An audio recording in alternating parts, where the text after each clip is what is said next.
My name is Montserrat Vila. I am a research professor at Estación Biológica de Doñana, a center of the Research Council in Spain.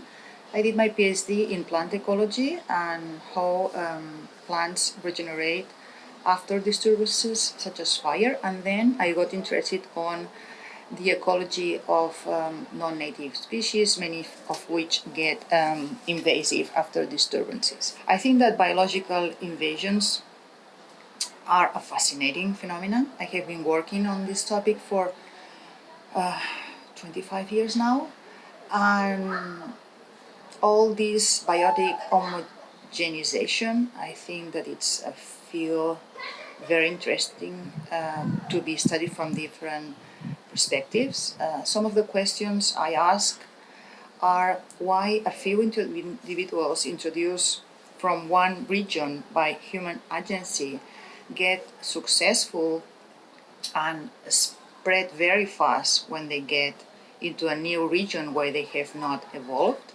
Do they have particular traits? How they get integrated to the new community?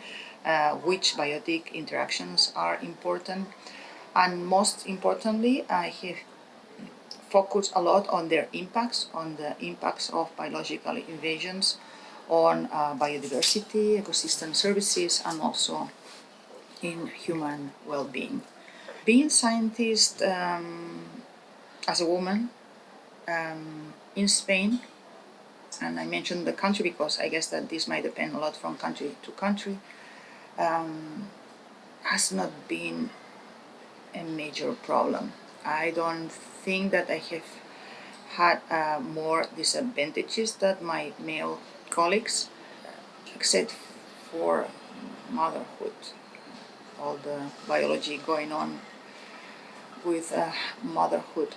I neither see any major handicap compared to other women working in a bank, in a supermarket, in a business company, in agriculture, because I think that our work can be more flexible, and I think that taking the advantage of this flexibility helps a lot.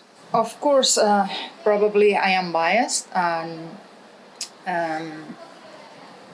my vision is grounded on three factors. One is the education I have received, also the influence of my mentors during my PhD and postdoc, of course the unconditional support of my husband, and also me being selfish and willing to do what I want to do when I want to do it without feeling guilty. And I think that not feeling guilty is very important. I grew up in a rural area. My parents were hard workers. They had a major priority. Their major priority was the education of their children.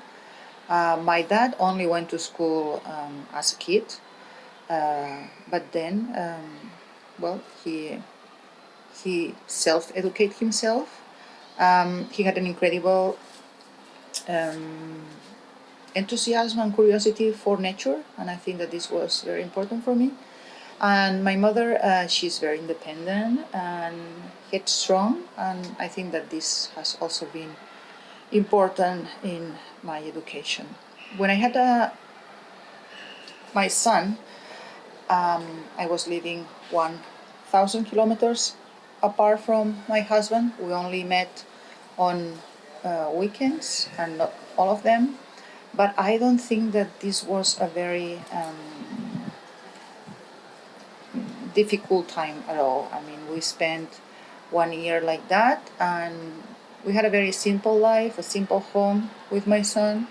I only focused on work and on childcare, no movies, no social life. But it was okay. I remember that time as very intimate. I was very satisfied. Of course, I had to change gears in terms of research. I could not go to the field. I switched to more synthesis work. I did some meta-analysis. I make an effort to maintain remotely the international collaborations, and these collaborations have been very fruitful and personally very rewarding. Of course, traveling has always been a challenge, but I love traveling, so this has been a priority for me. I like knowing about new cultures, and here it is where my husband has played an important personal role. During my absences, there has been an establishment of very nice father-son bond. And sometimes when they get mad with me, they say, "So when is your next trip?" I have always taken advantage of summer short-term missions abroad with my son, and while I was working, he was in summer camp. So I think that this has been very good overall for his education and for him to learn English. So overall, I like my job. I think I have been very lucky with my family, with my collaborators, with my students, especially my students, that keep me focused on the important things in ecology that are going on every day.